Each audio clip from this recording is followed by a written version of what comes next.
رب اشرح لي صدري ويسر لي امري واحلل عقدة من لساني يفقهوا قولي. اللهم ربنا الهمنا رشدنا واعذنا من شرور انفسنا. اللهم ارحمنا بالقرآن العظيم. اللهم اجعله لنا اماما ونورا وهدى ورحمة. اللهم ذكرنا منه ما نسينا وعلمنا منه ما جهلنا وارزقنا تلاوته آناء الليل وآناء النهار واجعله لنا حجة یا رب العالمین آمین۔ ہے کثرت، انتہائی بہتات، اور اس سے مراد ہر خیر، ہر بھلائی، تمام حسنات وہ ہم نے آپ کو نہایت محتاط، نہایت کثرت کے ساتھ عطا کیا۔ انا اعطیناک الکوثر۔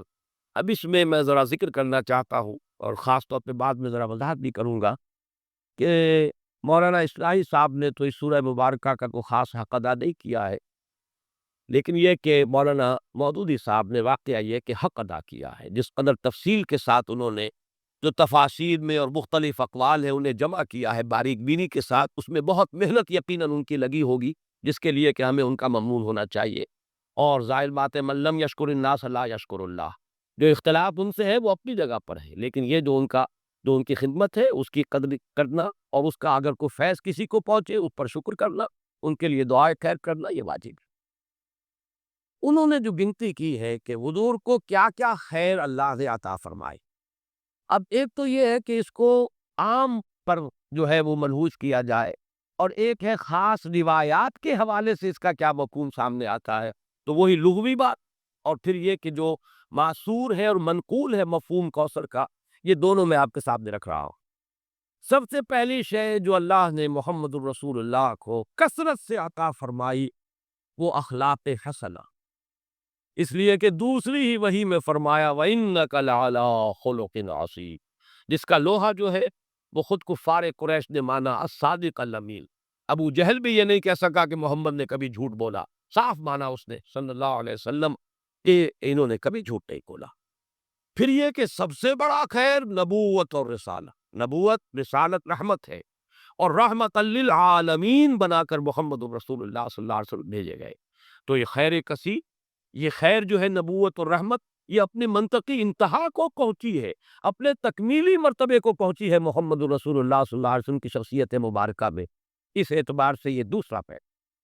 پھر جو تعلیمات آپ لے کر آئے، سب سے بڑی شے توحید، پھر وہ نظام توحید جس کا کہ سیاسی سطح پر اس کا نظام خلافت کا ہے، معاشیات میں اس کا نظام امانت اور کفالت کا ہے۔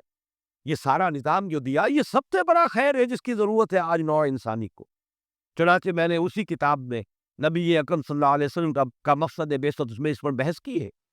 آج کی انسان کو، آج کی انسانیت کو جو انفرادی اخلاق ہیں، شخصی انسان کی انفرادی سیرت و کردار، اس کی اتنی زیادہ ضرورت نہیں ہے، اور اس میں کوئی نئی چیز نہیں تھے جو محمد لے کر آئے ہو صلی اللہ علیہ وسلم۔ صداقت، امانت، ایفاء عہد۔ حضرت اسماعیل کے بارے میں آیت آپ کو سنا چکا، کانا صادق الوعد، وعدے کا پورا کرنے والا، جس نے اپنی گردن رکھ دی، چلائیے ابا جان چھری چلائیے، وعدہ کیا تھا فتجدنی انشاءاللہ صابرا، اور پھر گردن ٹکا دی زمین پر، چلائیے چھری اگر آپ پروردگار کا حکم ہو۔ صداقت میں، امانت میں، زہد میں، اللہ تعالیٰ کی طرف رجوع میں، حنانا من لدنا وزکاۃ وکان تقیہ، یہ حضرت یحییٰ کی شان۔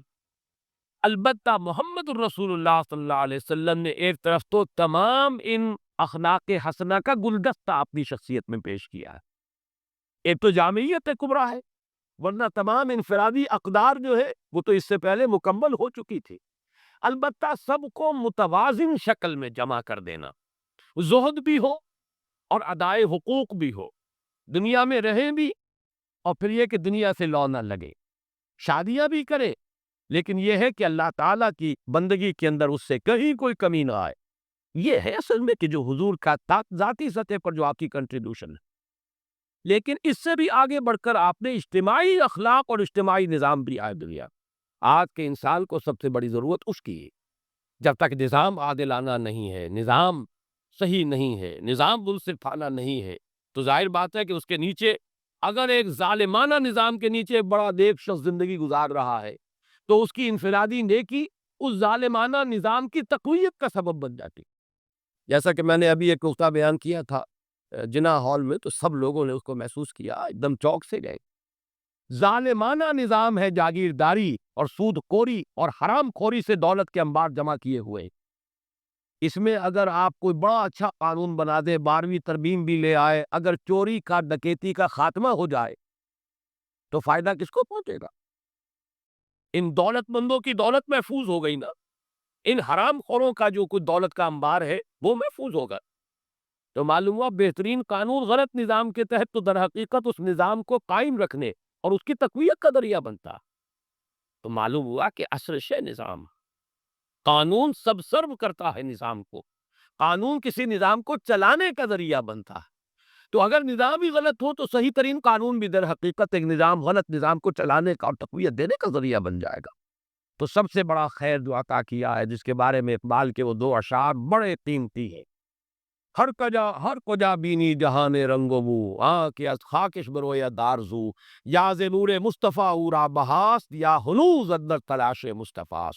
وہ خیر جو محمد نے دیا تھا صلی اللہ علیہ وسلم، یا تو اسی سے لوگوں نے کچھ مستعار لیا ہوا ہے، اور یا یہ کہ ابھی اس خیر کے لیے، اس خیر کثیر کی طرف نوع انسانی جو ہے اس کی تلاش میں سرگرداں ہے. پھر آپ کو جو خیر کثیر دیا، رفعنا لک ذکر، آپ کا ذکر بلند کیا گیا، آپ کو اتنی بڑی امت دی گئی، ایسے جانثار صحابہ دیے گئے. ذرا تقابل کیجئے، کہاں موسیٰ کے ساتھی تھے کہ جب کہا گیا کہ جنگ کے لیے میدان میں آؤ، فَاذْهَبْ أَنْتَ وَرَبُّكَ فَقَاتِلَا إِنَّا هَاهُنَا قَاعِدُونَ، یہ کہہ کر بیٹھ گئے. اور کہا محمد کے ساتھی ہے صلی اللہ علیہ وسلم، جہاں آپ کا پسینہ گرا وہاں اپنی خون کی ندیاں بہا. یہ محمد کے ساتھی ہیں. ایسے جانثار، ایسے اعوان و انصار، ایسے خلفاء ابو بکر اور عمر اور عثمان اور علی جیسے خلفاء رضی اللہ تعالیٰ عنہم اجمعین. پھر امت، کتنی بڑی امت، کتنے اولیاء اللہ، کتنے صلحاء، کتنے اتقیاء، کیسے کیسے علماء، کیسے کیسے مجددین امت. تو واقعہ یہ ہے کہ ہم نے آپ کو خیر کثیر عطا فرما. پھر اگرچہ اولاد نرینہ تو نہیں دی، یہ بھی اللہ کی اپنی ہی کوئی حکمت ہے. اس پر کبھی میں نے گفتگو کی بھی ہے، لیکن اس وقت اس کا موقع نہیں ہے. لیکن یہ کہ آپ کی صاحب دادی حضرت فاطمہ سے جو اولاد آپ کو ملی، حسنی اور حسینی سید کتنی تعداد میں آج دنیا میں موجود ہیں. ان میں کیسی کیسی شخصیت ہے. حسنین، حضرت حسن، حضرت حسین رضی اللہ تعالی عنہما، پھر بڑے بڑے مجاہدین کبار ان میں اٹھے. حضرت حسن زکیہ اور حضرت زید سے لے کر سید احمد بریلوی رحمت اللہ علیہ، یہ کون تھے؟ انہی اسی خاندان سادات میں سے. تو معلوم یہ ہوا کہ جہاں تک آپ کی اولاد کا تعلق ہے، روحانی اولاد، اور پھر یہ کہ یہ اولاد جو آپ کی بیٹی سے اگرچہ حضرت فاطمہ سے چلی ہے، لیکن یہ کہ اس میں بھی کوئی کمی کا معاملہ نہیں. تو یہ تو 5 چیزیں وہ ہے کہ جو اگر لفظ کوثر کو اس کے لغوی مفہوم پر رکھا جائے تو یہ 5 مفاہیم ہے. اور اب آئیے اس کا ایک مفہوم وہ ہے کہ جو منقول ہے روایات سے. ایک حوض ہے یہ کوثر جو میدان حشر میں ہوگا، اور جس کے ساقی یہ کوثر ہے محمد الرسول اللہ صلی اللہ علیہ وسلم. امت وہاں پہنچے گی، العطش العطش جب سب پکار رہے ہوں گے تو صرف امت محمد صلی اللہ علیہ وسلم کو وہاں سے سیرابی عطا ہوگی اور حضور ہوں گے ساقی کوثر. دوسری روایات میں یہ آتا ہے کہ یہ جنت کی نہر ہے کوثر، اور معلوم یہ ہوتا ہے کہ اسی نہر کا پانی ہے کہ جو میدان حشر کے اندر اس حوض کے اندر جمع ہوا. اس میں مولانا مودودی صاحب نے اپنی اس تفہیم میں بڑی تفصیل سے وہ روایات درج کی ہے. میں صرف چند ان میں سے آپ کو سنا رہا ہوں. مسلم شریف کی روایت ہے کوثر کے بارے میں، حضور نے فرمایا ہوا حوض ترد علیہ امتی یوم القیامہ. وہ ایک حوض ہے جس پر میری امت آ کر اترے گی. ورد یرد، وارد جو گھاٹ پر اترتا ہے پانی پینے کے لیے، اس کے لیے یہ لفظ آتا ہے. میری امت اس گھاٹ پر آ کر سیراب کو. بخاری کی روایت ہے انا فرتکم علی الحوض، اے مسلمانوں میں تم سے پہلے پہنچا ہوا ہوں گا حوض پر. گویا کہ وہاں میں ساقی کا فریضہ سر انجام دوں گا، میں میزبان ہوں گا حوض کوثر پر، اور وہاں تمہارا انتظار کروں گا، تمہارا استقبال کروں گا. انا فرتکم، یہ وہی لفظ ہے کہ جو کم سن بچے فوت ہو جاتے ہیں تو ان کی دعائے جنازہ میں یہ لفظ پڑھا جاتا ہے اللہم اجعلہ لنا فرقا واجعلہ لنا اجرا وذخرا. یہ ہم سے آگے جا رہے ہیں، ہم نے جو بھی ان کی خدمت کی ہے پروردگار اس کو آخرت میں ہمارے لیے ذخیرہ بنا دے. اسی طریقے سے بخاری کی ایک روایت اور بھی ہے انا فرطکم علی الحوض وانا شہید علیکم وانی واللہ لانظر الی حوضی الان. میں تم سے پہلے پہنچ جاؤں گا حوض کوثر پر اور وہاں تمہارا استقبال کروں گا، اور پھر میں تمہاری گواہی دوں گا، تم پر گواہ ہوں گا اس حوض کوثر پر. اور خدا کی قسم میں اپنی آنکھوں سے اس حوض کو اس وقت بھی دیکھ رہا ہوں. یعنی دنیا میں رہتے ہوئے بھی محمد الرسول اللہ صلی اللہ علیہ وسلم کو جنت کا مشاہدہ جیسے ایک موقع پر ہوا بھی. ایک نماز کے دوران آپ کا ہاتھ بے ساختہ جو ہے آگے بڑھ گیا، ایک مرتبہ بے ساختہ پیچھے کو ہٹے جیسے کسی شے سے دہشت ہو گئی ہو، خوف ہو.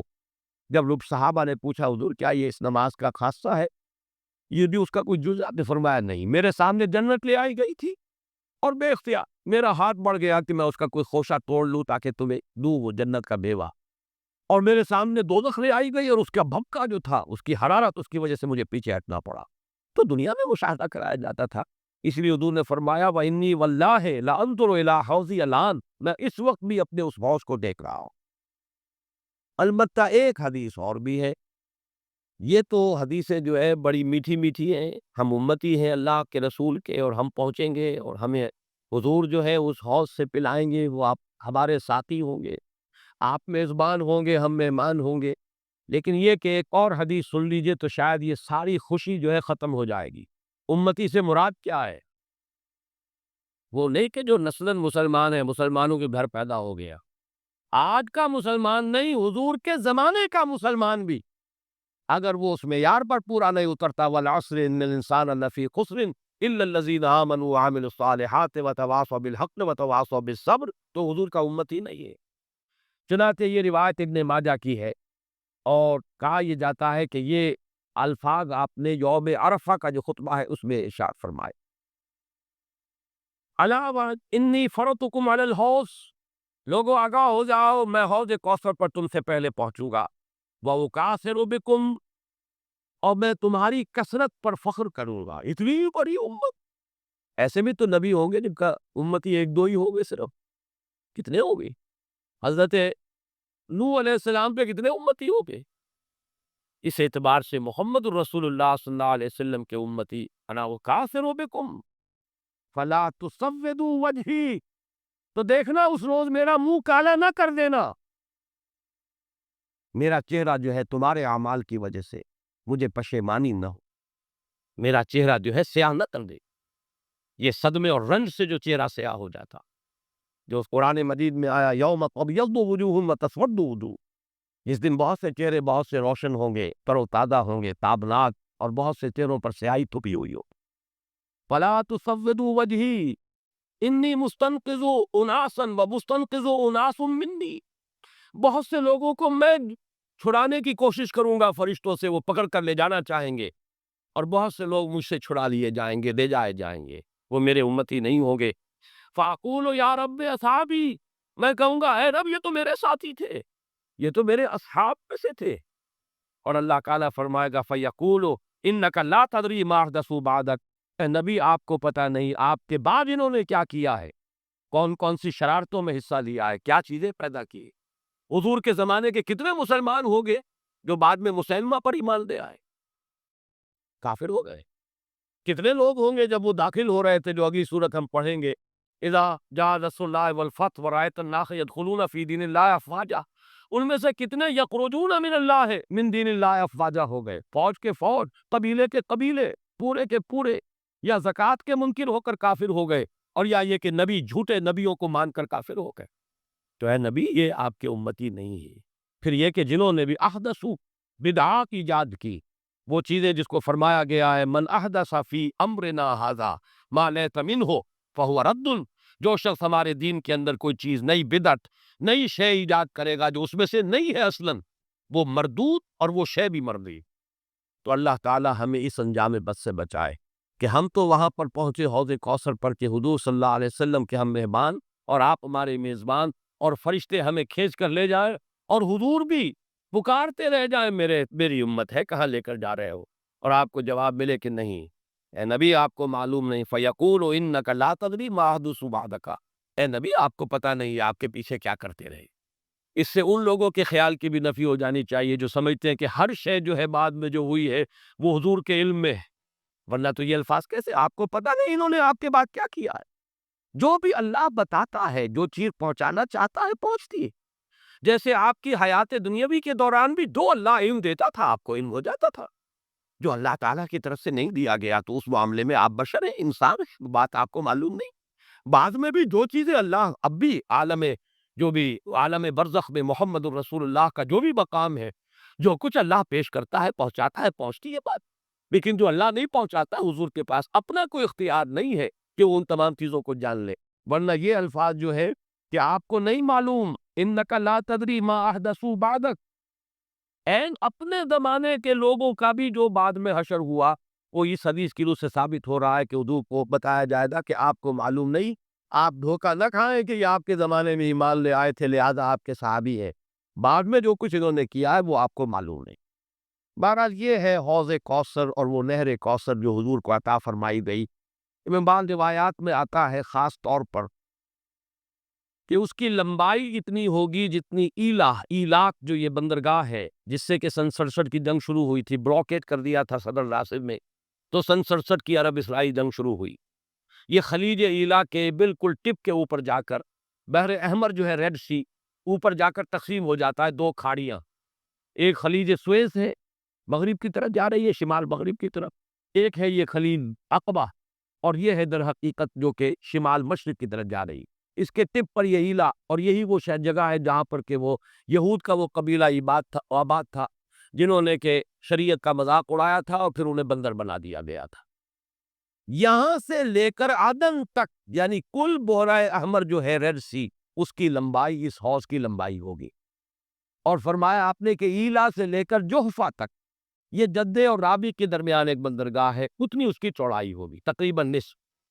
اس سے بعض لوگوں نے خیال کیا ہے کہ شاید یہ بحر احمر جو ہے اسی کو اس حوض کی شکل دے دی جائے، اور اس لیے یہ چیز جڑتی ہے کہ بعض روایات سے معلوم ہوتا ہے میدان حشر در حقیقت یہی میدان عرفات ہے، ہر سال اسی کا گویا کہ ریہرسل ہوتا ہے، جیسے کفن کی دو چادریں ہماری ہوں گی ویسے ہی دو چادریں لے کر آدمی میدان عرفات کے اندر حاضر ہوتا ہے، اور اس کو کھینچ دیا جائے گا، وَإِذَا الْأَرْضُ مُدَّتْ، اس کو کھینچا جائے گا، اسی سے جگہ سے وہ کھینچایا جائے گا اور وہ بن جائے گا میدان حشر، اور ظاہر بات ہے کہ پھر اسی حشر میں یہ حوض کوثر ہو سکتا ہے کہ بحر قلزم ہی کو اللہ تعالیٰ اس وقت وہ شکل دے دے، اس کا پانی انتہائی شیریں ہوگا، شہد سے زیادہ میٹھا، دودھ سے یا چاندی سے زیادہ سفید، اور اس کا جو پھر حوض کے جو تہ کے اندر کنکر پڑے ہوں گے وہ سچے موتی ہوں گے اور زمرد ہوں گے اور قیمتی پتھر ہوں گے، یہ اس حوض کی شان ہے۔ اللہ تعالی ہمیں اس حوض پر پہنچائے اور محمد الرسول اللہ صلی اللہ علیہ وسلم کے دستے مبارک سے ہماری وہ جو اس وقت کی تشنگی ہوگی اسے سیرابی عطا فرمائے۔ انا اعطیناک الکوثر، میں نے لفظ کوثر کے ضمن میں دونوں باتیں عرض کر دی، اس کو لغوی اصل پر رکھیے تو وہ سب کوثر ہے، ساری خیرات و حسنات جو اللہ نے عطا فرمائی، اور ان روایات کی روح سے پھر یہ کوثر ہے۔ مولانا فراہی رحمۃ اللہ علیہ نے یہ کہا ہے کہ یہ اصل میں خود بیت اللہ جو ہے یہی کوثر ہے، اس کے گرد جو ہے پیاسے جمع ہوتے ہیں، حاجی طواف کرتے ہیں، بہرحال یہ بھی ایک وجدانی قسم کی تعبیر ہے اور اس کے اندر بھی کوئی غلط بات نہیں ہو سکتی، اس لیے کہ جب میدان حشر عرفات ہی کو کھینچ کر بنایا جائے گا تو یہ جو کالے پتھروں کا گھر جو ہے اس کی بھی اصل شان اس وقت ظاہر ہوگی، یہ بھی تو زمین پر بیت المعمور کی اصل میں علامت ہے، جو 7ویں آسمان پر اور بیت المعمور وہ بیت المعمور کی کا یہ سمبل ہے اس زمین کے اوپر جو مادی شکل میں ہمارے سامنے موجود ہے، تو اس تعبیر میں بھی کوئی بات حرج والی نہیں۔ انا اعطیناک الکوثر فصل لربک وانحر، بس اے نبی صلی اللہ علیہ وسلم آپ اپنے رب کے لیے نماز پڑھیے۔ اب ذرا دیکھیے کہ سورہ علق میں بھی آخر میں جو الفاظ آئے تھے کہ آپ پرواہ نہ کریں اس مخالف کی، اس ابو جہل کی پرواہ نہ کریں، اپنے رب کے لیے سجدہ کیجئے اور قریب ہو جائیے، ان سے بالکل مستغنی ہو جائیے، یہ آپ کا کچھ نہیں بگاڑ سکے۔ ان کی مخالفت وقتی طور پر تو آزمائشیں پیدا کرے گی، خود آپ کے لیے بھی اور آپ کے ساتھیوں کے لیے۔ لیکن اس کا کوئی مستقل اثر نہیں ہوگا. آپ کے قدم آگے بڑھتے چلے جائیں گے. کامیابی آپ کے قدم چومے گی. آپ کا یہ دین جو ہے جو اللہ نے آپ کو دے کر بھیجا ہے یہ دین غالب ہوگا. اس کو غلبہ حاصل ہوگا. آپ کی امت کے لیے دنیا میں خیرات و برکات کے جو ہے خزانے کھول دیے جائیں گے. بس اپنے رب کے لیے نماز پڑھیے. اب یہ یہاں پر مراد نماز سے وہ نماز ہے جو حضور کو عطا ہوئی اور جو حضور کی وساطت سے ہمیں عطا. یہ وہ نماز ہے جس کا نظام ہے یہ 5 وقتہ نماز. یہ تو فرض ہے اور 3 اوقات اور ہے جن میں نوافل ہے. پھر ہر فرض نماز کے ساتھ بھی فرضوں کے ساتھ اس کے رواتب جن کو کہا جاتا ہے. یہ نظام ہر نماز کی رکعت کی ایک ترتیب ہے, اس کے ارکان ہے. یہ تمام اس کے اوقات ہیں, ان پابندی, اس کے قوانین, قواعد و ضوابط کا پورا لحاظ رکھتے ہوئے یہ ہے فصل لربک, اپنے رب کے لیے نماز پڑھیے. والحر, اور اونٹ جو ہے نہر کیجیے, اللہ کی راہ میں قربانی کرتے رہیے. اس دونوں الفاظ کو جوڑ کر ایک نتیجہ نکالا ہے بعض حضرات نے کہ اس سے مراد خاص طور پر بقرعید کی نماز اور اس کے بعد جو نہر کیا جاتا ہے, آ کر قربانی دی جاتی ہے, تو یہ اس سے مراد ہے. لیکن یہ بھی میں سمجھتا ہوں کہ صرف ایک ذوقی سی بات ہے, ورنہ جو پس منظر ہے بالکل ابتدائی زمانے کی یہ صورتیں ہیں. اس وقت نہ بقرعید تھی, البتہ یہ چیزیں موجود تھی. نماز آپ کو دے دی گئی اسی وقت, اور ظاہر بات ہے کہ جب تک آپ مکے میں رہے یقیناً آپ ہر سال حج کرتے رہے. کیسے ممکن ہے کہ آپ حج نہ کرتے؟ جب اسی کعبے کا طواف کر رہے تھے جس میں 360 بت تھے, وہیں کھڑے ہو کر نماز پڑھتے تھے اور سجدہ کرتے تھے جہاں دائیں بائیں بت رکھے تھے, تو حج کے معاملے میں تو ایسی کوئی شے تھی بھی نہیں. مینا میں جانا ہے, عرفات میں جانا ہے, مزدلفہ میں, یا جو بھی ان کا باقی رہ گیا تھا, تو ہر سال آپ حج بھی کرتے ہو گے, اور یقیناً بہت سے اونٹ آپ قربان بھی کرتے ہو. آپ نے حجۃ الوداع میں 100 اونٹ نہر کیے, جن میں سے 63 اپنے دستے مبارک سے نہر فرمایا, اور بقیہ 37 حضرت علی نے آپ کی طرف سے. 100 اونٹ. تو اس سے اندازہ کیجئے کہ جو ابتدائی دور ہے, یہ صورتیں جب نازل ہو رہی, اس وقت تو حضور کی جو ہے مالی حالت بھی بہت اچھی تھی. حضرت خدیجہ متمول ترین خاتون عرب کی, وہ آپ کے حوالہ عقد میں تھی. اس اعتبار سے یقیناً اس وقت بھی آپ نہر کرتے ہوں گے. اور نہر جیسا کہ میں بیان کر چکا ہوں, اس دور میں غریبوں کو کھانا کھلانا, گوشت کا بانٹ دینا, وہ یہ در حقیقت ان کے ہاں سخاوت کا سب سے بڑا مظہر تھا. فَصَلِّ لِرَبِّكَ وَانْحَرْ, تو اے نبی آپ کو شکرانے میں وہ سارا خیر کثیر جو آپ کو عطا ہوا ہے. اسی لیے دیکھیے وہ نماز تہجد جب آپ پڑھتے تھے اور اتنی طویل رکعتیں پڑھتے تھے کہ آپ کے پاؤں متورم ہو جاتے تھے, تو لوگوں نے کہا حضور آپ اپنے اوپر اتنا تشدد کیوں کر رہے ہیں؟ آپ پہ تو اول تو کوئی گناہ ہے نہیں, کوئی آپ کے مقام کے اعتبار سے اگر کسی شے کو کہا جائے کہ کوئی فروگداشت ہے تو اللہ تعالیٰ اس کی بھی معافی کا اعلان کر چکا, تو پھر آپ کیوں مشقت جھیل لیں؟ تو جواب آپ کا کیا تھا؟ افلا اکون عبدا شکورا, تو کیا میں اپنے رب کا ایک شکر گزار بندہ نہ بنوں؟ میری یہ نماز شکرانے کی نماز ہے, میں اپنے رب کا شکر ادا کرنا, اس نے جو مجھے خیر کثیر عطا فرمایا. اب جس درجے کا وہ خیر کثیر ہے اسی درجے کا شکر مجھے اپنی امکانی حد تک ادا کرنا. تو فصل لربک وانحر یہاں شکرانے کے طور پر ہے. انا اعطیناک الکوثر فصل لربک وانحر ان شانئک هو الابتر, یقیناً جو آپ کا دشمن ہے وہی ابتر ہے. اس ابتر کے لفظ کی مجھے وضاحت کرنی ہوگی. شلا, شین, نون اور حمزہ آتا دشمنی کے لیے.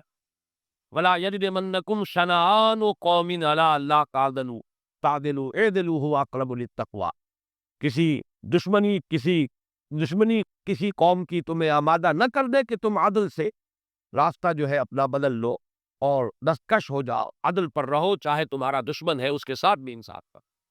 تو یہ شانی یہ ہے, اس کے معنی دشمن. ان شانئک هو الابتر, یقیناً آپ کا دشمن ہی ابتر ہے. ابتر کے معنی کیا ہے؟ با تا را کا مادہ آتا ہے بتر, کسی شے سے کٹ جانا. خاص طور پر ایک درخت ہے, اس کی شاخ کٹ گئی, علیحدہ ہو گئی, شاخ بریدہ, ظاہر بات ہے اب اس کے لیے زندگی نہیں ہے. جب تک درخت جڑی ہوئی تھی اس کے لیے تر و تازگی تھی, وہ بڑھے گی, اس پر پھل بھی آتا اگر وہ آم کا درخت تھا. اب جب کٹ گئی تو اب وہ سوکھے گی, ختم ہو جائے گی, اس کے لیے کوئی تر و تازگی نہیں ہے, اس کا کوئی شاندار مستقبل نہیں ہے. تو یہ کسی شے سے کٹ جانا, اسی معنی میں قوم سے کٹ جانا, علیحدہ ہو جانا, تنہا رہ جانا. لا تجعلنی فردا, مجھے اکیلا نہ بنا دے. تو یہ جو آتا ہے کہ میں اکیلا نہ رہ جاؤں, اس کے لیے بھی یہ لفظ آتا ہے۔ اور پھر جس کا ذکر یا جس کا سلسلہ منقطع ہو جائے، جس کے ہاں اولاد نہ ہو، اب نام اس کا کہاں رہے گا، ختم ہو جائے گا، اولاد نہیں ہے، وہ بھی ابتر ہے، گویا کہ اس کا ذکر باقی رکھنے والا کوئی نہیں رہا، اس کا نام نہیں رہے گا دنیا میں، اس لیے کہ اولاد نہیں، خاص طور پر اولاد نرینہ۔ اسی طریقے سے جس جانور کی، جس چوپائے کی دم کٹی ہوئی ہے اسے ابتر کہتے تھے، دم کٹا، اس لیے کہ یہاں بھی کوئی شے کٹی ہوئی ہے اس کے جسم سے۔ تو یہ مختلف الفاظ ہے، یہ معنی ہے اس لفظ کے ابتر کے۔ اب اس کو لوٹ کیجئے، حضور کو ابتر کہا قریش نے، کن کن معنی میں کہا اس کی تفصیل میں ابھی آپ سنا رہا ہوں، اور اس کا جواب دیا جا رہا ہے کہ یہ آپ کو ابتر کہہ رہے، اے نبی، در حقیقت یہ ابتر ہوگی، بلکہ یہ ابتر ہے، ان شانئک ھو الابتر۔ حضور کو ابتر کس کس معنی میں کہا ہے؟ بالکل اوائل میں جبکہ حضور صلی اللہ علیہ وسلم نے اپنا پیغام شروع کیا ہے تو لوگوں نے کہا بطرا محمد منا، یہ ابن جریر کی روایت ہے، محمد ہم سے کٹ گئے، ہمارا اپنا ایک طریقہ تھا، ہماری تہذیب، ہمارا تمدن، ہماری روایات، ہمارا مذہب، ہمارے عقائد، اب محمد ہم سے کٹ گئے تو اس کا مطلب یہ ہے کہ یہ شاخ سوکھ جائے گی۔ یہ اگر جمعیت کے ساتھ رہتے، پوری اپنی قوم کے ساتھ رہتے تو ان کے لیے بھی شاندار مستقبل تھا، اب ان کا مستقبل بہت تاریک ہے۔ یہ بالکل ایسی بات ہے جیسے واصل بن عطا، یہ شاگردوں میں سے کہا حضرت حسن بصری رحمۃ اللہ علیہ کے، وہ تابعین میں سے ہیں، ان کا شاگرد اور بڑا ذہین شاگرد، لیکن اس نے مسئلہ تقدیر پر، جبر و قدر پر بحثیں شروع کی، تو جب اس طرح کی باتیں اس نے کہیں کہ جو اہل سنت کے شایان شان نہیں، تو پھر حضرت حسن بصری نے اسے اپنے درس سے نکال دیا اور کہا کہ اعتزل عنا، یہ ہم سے علیحدہ ہو گیا، اب اس کا راستہ علیحدہ ہے، اس کا ہم سے کوئی تعلق نہیں۔ اسی اعتزل عنا سے اعتزال کا مذہب بنا ہے، اور معتزلہ کہلاتے علیحدہ ہو جانے والے لوگ۔ تو اسی طریقے سے قوم کا پہلا ریئیکشن یہ تھا حضور صلی اللہ علیہ وسلم کے بارے میں کہ بطرا محمد منا، محمد ہم سے کٹ گیا صلی اللہ علیہ وسلم۔ اسی طریقے سے ایک مرتبہ قریش کی بڑی کوئی چوپال کے اندر ان کی بڑی مجلس تھی، اور کعب بن اشرف جو ہے وہ آیا ہوا تھا، یہودی، مدینہ منورہ سے، اس وقت تک تو یثرب تھا، ابھی کہاں مدینہ منورہ، اس وقت تک تو یثرب ایک بستی تھی، اس کا نام یثرب، وہ تو حضور ہجرت فرما کر گئے تو پھر وہ مدینۃ النبی اور المدینۃ المنورہ بنا ہے۔ تو وہاں لوگوں نے کہا، حضور کا ذکر کیا، اس نے پوچھا ہوگا کہ سنا ہے آپ کے ہاں کوئی ہے جس نے نبوت کا دعویٰ کیا ہے؟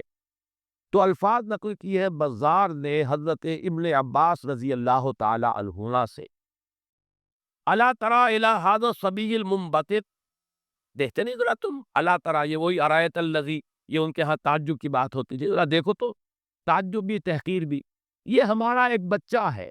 اب دیکھیے بچہ کہہ رہے ہیں، حضور اس وقت 42-43 سال کے ہوں گے، لیکن یہ انداز حقارت ہے، یہ تحقیر۔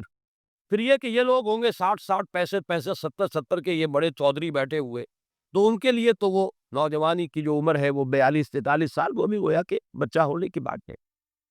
ماریا قبطیہ کے بطن سے حضرت ابراہیم، اور وہ مدنی دور کا آخری زمانہ ہے جبکہ آپ کو وہ اللہ نے بیٹا عطا فرمایا، وہ بھی کم سنی ہی کے اندر فوت ہو گئی، حضرت ابراہیم۔ تو یہ جو ترتیب ہے حضور کی اولاد میں، سب سے بڑے تھے قاسم، اسی لیے ابو القاسم آپ کی کنیت ہے۔ اس کے بعد حضرت زینب، اس کے بعد عبداللہ، حضرت عبداللہ حضور کے دوسرے بیٹے، اور پھر 3 بیٹیاں ام کلثوم اور فاطمہ اور رقیہ رضی اللہ تعالی عنہم وعنہن، ان سب سے اللہ تعالی راضی ہو، یہ آپ کی اولاد ہے۔ پہلے قاسم فوت ہو گئے تو چلیے ایک بیٹا عبداللہ ابھی آپ کے پاس تھا، جس رات ان کا بھی انتقال ہو گیا، اس کے بعد چرچا ہوا محمد ابتر ہو گئے، چنانچہ سب سے زیادہ کمینگی کا مظاہرہ جو ہے ابو لہب نے کیا، پڑوسی تھا حضور کا، اب بھی آپ جاتے ہیں تو حضور کا گھر اور پھر اس کے ساتھ ہی وہ ابو لہب کا گھر جو ہے، اس کے اب تو نشان باقی رہ گئے، صرف باقی اب سب ختم ہوا، بڑے بڑے محل بن گئے ہیں ان کے آس پاس، بڑی عمارتیں بن گئی ہیں۔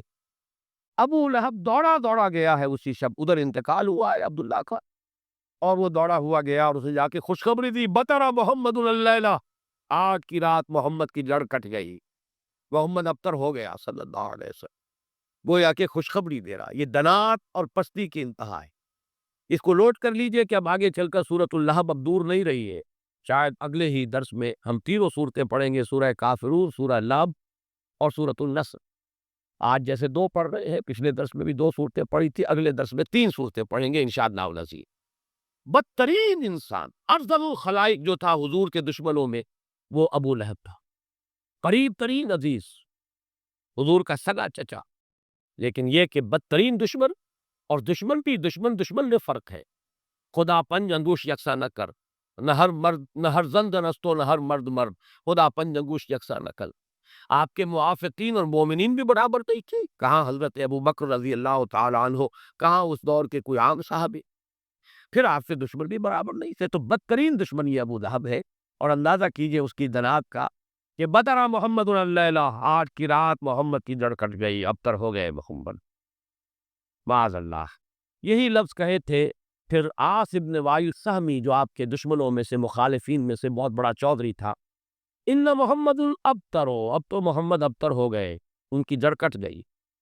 لا ابن لہو یقوم مقامہ بعدہ، ان کا کوئی بیٹا رہا ہی نہیں کہ جو ان کی جگہ، ان کے مقام پر، ان کی جگہ پر کھڑا ہو، جانشین بنے، ان کے مشن کو آگے لے کر چلے۔ فَإِذَا مَاتَ انقطع ذِكْرَهُ، جب محمد اب فوت ہو جائیں گے تو ان کا ذکر بھی منقطع ہو جائے گا۔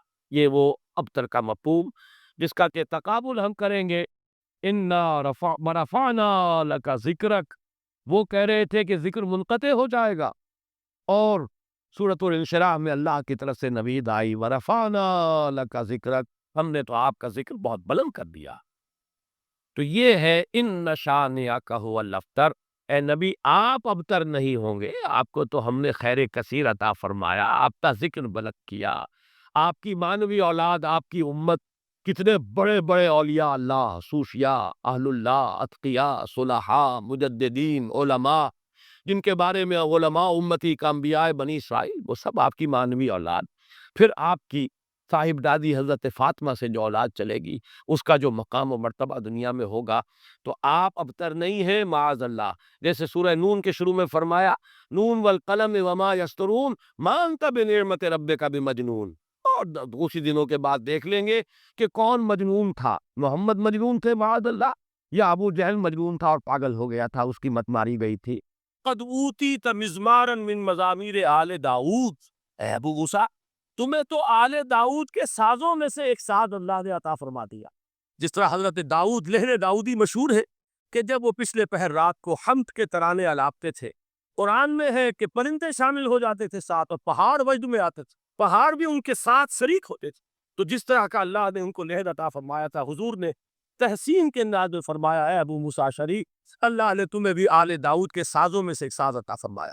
بہرحال قرآن مجید کا جو یہ میوزک ہے، قرآن کے الفاظ کا جو حسن ہے، جہاں تک حسن معنوی ہے وہ تو ہر لفظ میں ہے، لیکن یہ حسن ظاہری، حسن صوتی، حسن لفظی، یہ اپنے کلائمیکس پر آپ کو نظر آئے گا سورہ رحمان میں۔ لیکن قرآن میں یہ سورت اس اعتبار سے بھی ممتاز ہے، اس کی 4 آیات پر ذرا توجہ کریں گے، عجیب حقائق سامنے آئے، جہاں یہ قرآن مجید کے حسن صوت اور حسن لفظی کی معراج ہے، وہیں اس کی پہلی 4 آیات میں 4 چوٹی کی چیزوں کا ذکر ہے، سب سے اونچی چیز ہے۔ پہلی آیت کیا ہے؟ الرحمن، ایک آیت ہو گئی۔ رحمان کیا ہے؟ اللہ کا نام ہے۔ کبھی آپ نے غور کیا اللہ کے ناموں میں سب سے پیارا نام کون سا ہوگا؟ رحمان۔ کیوں؟ اس کا مادہ کیا ہے؟ رحمت۔ ہمیں سب سے بڑھ کر جس چیز کی ضرورت ہے وہ کیا ہے؟ رحمت میں خدا بنا۔ نام اچھی طرح سن لیجیے اس حضور کے قول کو۔ حضور فرماتے کوئی شخص جنت میں مجرد اپنے عمل کی بنیاد پر داخل نہیں ہو سکے گا جب تک کہ رحمت خداوندی دستگیری نہ کرے۔ کسی صحابی نے بڑی ہمت اور جرأت کا ثبوت دیا کہ پوچھ لیا، کیا حضور آپ بھی؟ جب آپ نے فرمایا کوئی شخص داخل نہیں ہو سکتا جنت محض اپنے عمل کی بنیاد پر جب تک کہ رحمت خداوندی جو ہے وہ دستگیری نہ فرمائے۔ پوچھا گیا کیا آپ بھی؟ آپ نے فرمایا ہاں میں بھی۔ آپ انداز کیجیے کہ اگر محمد الرسول اللہ بھی رحمت خداوندی کے ضرورت مند ہو تو تاب دیگرہ چے رسد، ہماری تو سب سے بڑی ضرورت رحمت خدا۔ اب یہ رحمت جو ہے قرآن مجید میں اللہ تعالیٰ کی یہ شان 2 الفاظ کے ذریعے سے آتی ہے، رحیم اور رحمان، اور کوئی مادہ نہیں ہے جس سے 2 نام بنتے ہو اللہ کا، لیکن یہ مادہ ہے واحد رحمت کا کہ جس سے رحمان بھی ہے رحیم بھی۔ رحیم صفت مشبہ ہے، رحمت دائم ہو جائے گی، مستقل ہوگی تو رحیم کہے گے، اور رحمان اس میں رحمت کی ایک وہ شان ہے کہ جیسے ٹھاٹھے مارتا ہوا سمندر ہو،